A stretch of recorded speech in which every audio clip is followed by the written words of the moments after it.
মতো হচ্ছে আমাদের নিজেদের আসলে সচেতন হতে হবে, নয়তো আমরা যতই দুর্ঘটনা প্রবণ এলাকা ইন্ডিকেট করে দেই বা আমরা যত বেশি এই যে পাবলিসিটি করি বা প্রচার প্রচারণা করি যে আপনারা ধীর গতিতে গাড়ি চালান বা আরেকটু এটা আসলে নিজেরা আমরা যদি সচেতন না হই তাহলে কোনোভাবেই সুযোগ নেই আর কি এই দুর্ঘটনাগুলো এড়ানো।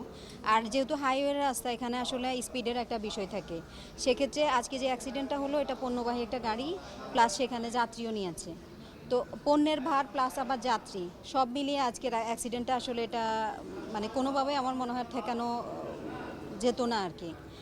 আর দিনাজপুর থেকে একটা গাড়ি এত দূর আসছে, সেক্ষেত্রে উচিত ছিল এখানে একাধিক ড্রাইভার রাখা, যা বিরতি দিয়ে হচ্ছে তাদের আসার একটা বিষয় ছিল। তার মধ্যে যখন সারা রাত জার্নি করে আসে একটা মানুষ, স্বাভাবিকভাবে সে তো মানুষ, তাকে তো তার নিদ্রাচ্ছন্ন হওয়ার একটা বিষয় থাকে। সেক্ষেত্রে যদি তো ওনাদের রেস্ট নেওয়ার কোনো একটা সুযোগ থাকতো, কোনো একটা জায়গায় যদি ওনারা বিরতি দিত বা বিরতি দিয়ে পরবর্তী ড্রাইভার যদি গাড়িটা চালাতো, তাহলে আমি মনে করি অ্যাক্সিডেন্টটা হতো না। তো আমি আবারও বলবো সবাইকে যে আপনারা একটু হাইওয়েতে গাড়ি চালানোর সময় আপনাদের পরিবারের কথা, সন্তানের কথা আপনারা বিবেচনা করে আপনারা একটু সচেতন হন।